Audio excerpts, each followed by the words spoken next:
Hello friends, welcome to my channel Mastaki Pathshala where you learn English better through Bengali, যেখানে তোমরা ইংরেজি শিখবে বাংলায় অনেক বেটার ভাবে। ডায়ালগ রাইটিং এর ক্লাসে আবার একবার তোমাদের সবাইকে ওয়েলকাম করছি। ডায়ালগ রাইটিং স্কুল লেভেলের পরীক্ষা এবং কম্পিটিটিভ এক্সামের ডেসক্রিপটিভ ইংলিশে খুব ইম্পর্ট্যান্ট ভূমিকা পালন করে। তাহলে শুরু করছি আজকের lesson. Write a dialogue between two friends on climate change and its dangerous effects. বলছে দুটো বন্ধুর মধ্যে ডায়ালগ রাইটিং লিখতে হবে। কি বিষয়ে তারা কথা বলছে? ক্লাইমেট চেঞ্জ এবং ইটস ডেঞ্জারাস এফেক্টস। তার যে ডেঞ্জারাস এফেক্টস সেগুলো নিয়ে তোমাকে লিখতে হবে ডায়ালগ রাইটিংটা। দেখো, ক্লাইমেট চেঞ্জ এবং তার যে ডেঞ্জারাস এফেক্ট, এই বিষয়টা খুব প্রাসঙ্গিক হয়েছে অতি সম্প্রতি, কারণ আইপিসিসি এই রিপোর্টটির জন্য। আইপিসিসি মানে হলো inter governmental panel on climate change. এটি একটি রিপোর্ট, যে রিপোর্টটি কিন্তু আমাদের সারা পৃথিবীর গ্লোবাল ক্লাইমেট চেঞ্জের কথা বলে এবং কি তার ডেঞ্জারাস এফেক্ট হতে চলেছে, কিভাবে কোন কোন স্ট্র্যাটেজি ফলো করলে সেই এফেক্টগুলোকে আমরা কম করতে পারবো, প্রত্যেকটা দেশ কি এফোর্ট দিলে তারা কিন্তু অনেক বেশি তাদের ভবিষ্যৎকে সিকিউর করতে পারবে, না হলে ক্লাইমেট চেঞ্জটা কিন্তু সারা পৃথিবীকে ধ্বংসের দিকে নিয়ে চলেছে। এই যে বিষয়গুলো আলোচনা করা হয়েছে সেই রিপোর্টে। এখন দেখো, ক্লাইমেট চেঞ্জ নিয়ে কিন্তু যখন তুমি কথা বলছো দুই বন্ধুর মধ্যে, তখন কিন্তু তুমি বলবে না যে ক্লাইমেট চেঞ্জ এটাকে বলে, ক্লাইমেট চেঞ্জ এই ব্যাপার। দেখো, এই কথাগুলো কিন্তু খুব কমন ব্যাপার, মোটামুটি আমরা সবাই ক্লাইমেট চেঞ্জ সম্পর্কে জানি। তো আজকের ডায়ালগ রাইটিংয়ে ক্লাইমেট চেঞ্জের সম্পর্কে কথা বলতে গিয়ে আমি মেইনলি আইপিসিসি এই রিপোর্ট এবং সেটাকে কি করে ট্যাকল করা যায় এই জিনিসগুলো কিন্তু আমি আলোচনা করেছি। তুমি যদি মনে করো একদম বেসিক লেভেলের ক্লাইমেট চেঞ্জ কাকে বলে, কেন হয়, সেগুলো পয়েন্ট ওয়াইজ করে তুমি বলবে, সেটা কিন্তু অনেক বোরিং শোনাবে, কারণ বন্ধুরা ইউজুয়ালি সেরকমভাবে কথা বলে না। আর ক্লাইমেট চেঞ্জ সম্পর্কে আমরা সবাই, আমাদের প্রিলিমিনারি ধারণা রয়েছে, সুতরাং সেই প্রিলিমিনারি জিনিসগুলো আর নতুন করে ডায়ালগে আমি বলছি না, ঠিক আছে? তো আমি মেইনলি আইপিসিসি এই রিপোর্টের উপরে কনসেন্ট্রেট করে এই ডায়ালগ রাইটিংটা তৈরি করেছি। দুজন বন্ধু অনিল এবং বিকাশ, তারা কথা বলছে ক্লাইমেট চেঞ্জের ওপরে। অনিল বলছে প্রথমে, hey Bikash, you seem to be a little worried, what's wrong? Anil বিকাশকে দেখে বলছে, হে বিকাশ, তোমাকে দেখে একটু চিন্তিত মনে হচ্ছে, লিটল ওয়ারিড, হোয়াটস রং? কি হয়েছে? বিকাশ বলছে, I was watching the news and I saw the IPCC report. বলছে, আমি তো নিউজ দেখছিলাম, খবর দেখছিলাম, এবং খবরে আইপিসিসি এই রিপোর্টটা আমি দেখলাম। রিপোর্টে কি বলছে?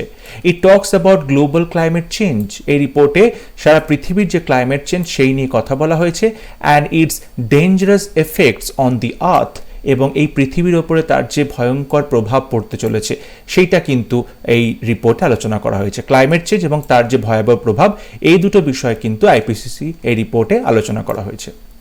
এই কথা শুনে অনিল বলছে, oh yes, I have also heard about it. ও হ্যাঁ, তাই তো, আমিও এই কথাটা শুনেছি রিপোর্টের সম্পর্কে। It is really scary. সত্যিই কিন্তু খুব ভয়ের ব্যাপার। This climate change will destroy our planet if not checked immediately. এই ক্লাইমেট চেঞ্জ এটা কিন্তু ডিস্ট্রয় করে দেবে, ধ্বংস করে দেবে আমাদের পৃথিবীকে, ইফ নট, যদি না চেকড ইমিডিয়েটলি, যদি না এই মুহূর্তেই অতি দ্রুততার সঙ্গে আমরা ক্লাইমেট চেঞ্জকে রোখার চেষ্টা করি, কিংবা ক্লাইমেট চেঞ্জকে বন্ধ করার চেষ্টা করি, যদি না আমরা কোনো স্টেপস নিই, অ্যাকশন না নিই, তাহলে কিন্তু ক্লাইমেট চেঞ্জটা আমাদের পৃথিবীকে ধ্বংস করে দেবে। এই কথা শুনে বিকাশ বলছে, ইউ আর রাইট, তুমি একদম ঠিক বলেছ। Our climate has change drastically over the last decades. গত বেশ কিছু দশকে, ডেকেডস, দশক জুড়ে আমাদের ক্লাইমেটটা কিন্তু চেঞ্জ হয়েছে ড্রাস্টিক্যালি। প্রচণ্ড দ্রুততার সাথে এবং প্রচণ্ড বেশি মাত্রায় চেঞ্জ হয়েছে, ড্রাস্টিক্যালি, ঠিক আছে? প্রচণ্ড বেশি মাত্রায়, খুব দ্রুতভাবে চেঞ্জ হয়েছে আমাদের ক্লাইমেটটা।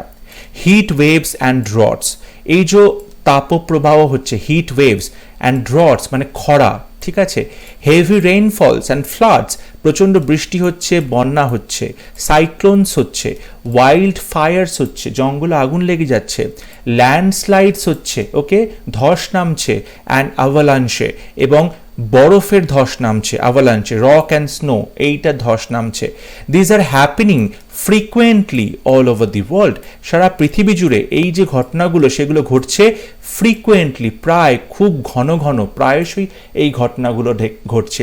তোমরা যদি লাস্ট 2 বছর যবে থেকে করোনা প্যান্ডেমিক শুরু হয়েছে তবে থেকে তোমরা যদি দেখবে যে লাস্ট 1-1.5 বছরের মধ্যে কিন্তু পৃথিবীতে, সারা পৃথিবী জুড়ে প্রচুর পরিমাণে হিট ওয়েভস হচ্ছে, খরা হচ্ছে, সাইক্লোনস হচ্ছে।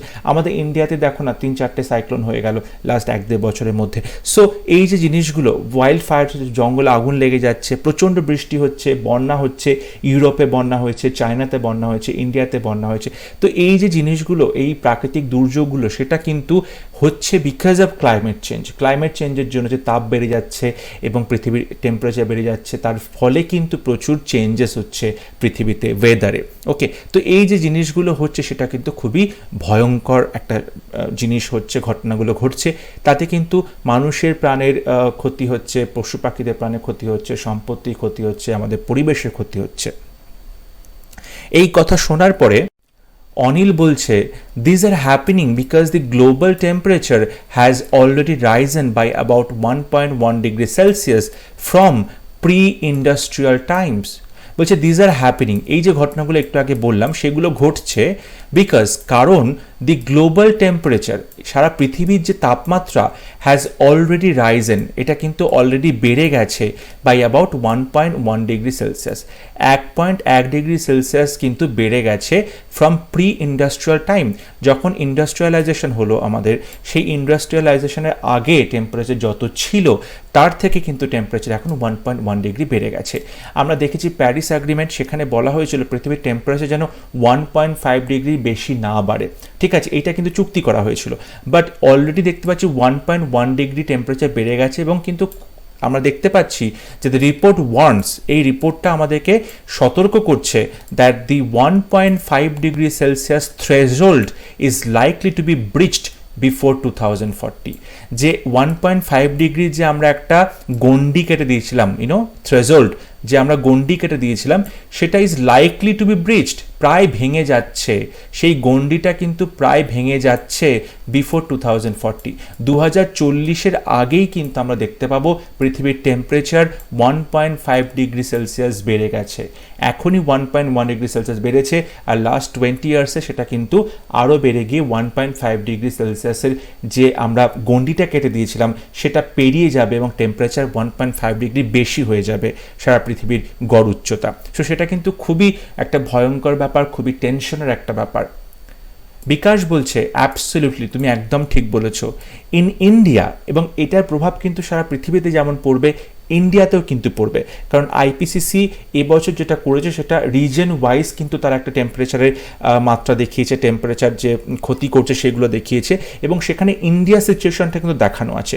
তো সেই রিপোর্টে বলছে, in India glaciers in the Hindu Kush Himalaya will decline by 2/3।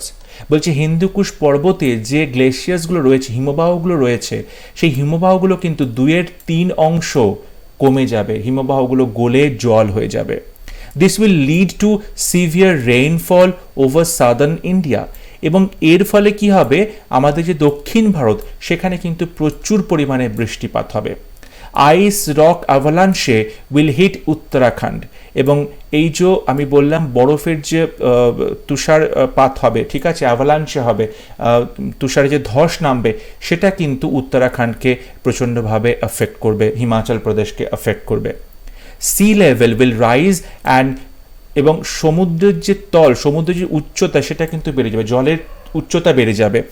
এই যে এত হিমবাহ গলে যাচ্ছে তার ফলে কি হবে, অবশ্যই সমুদ্রের জলের উচ্চতা বাড়বে, সমুদ্রের জলের লেভেলটা বাড়বে, আর তার ফলে কি হবে, 560 million people will be in danger.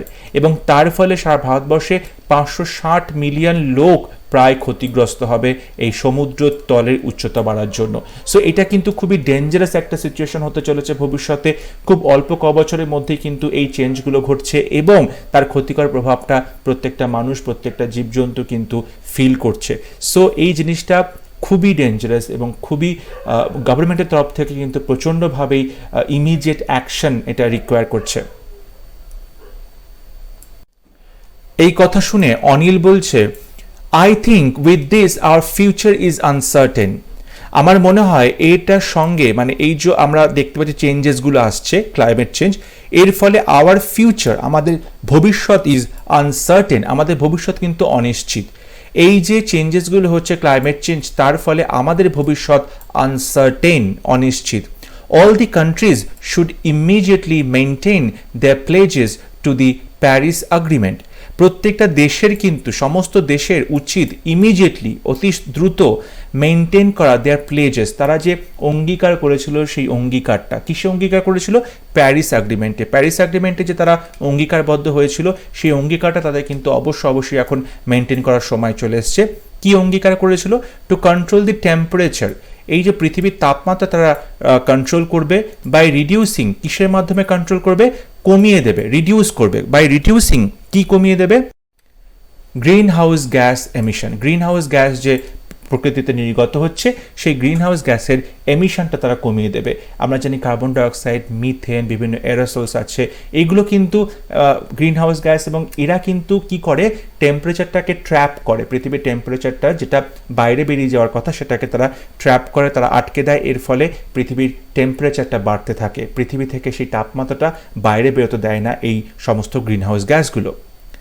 বিকাশ বলছে that is the need of the hour, এই সময়ের সবথেকে গুরুত্বপূর্ণ কাজ হচ্ছে গ্রিন হাউস গ্যাসের এমিশনটা কমানো। এটা কিন্তু একদম ঠিক বলেছ। মোর ওভার, আর এর পরে আর কি করতে পারে? India should reduce short lived pollutants like aerosols, soot and methane.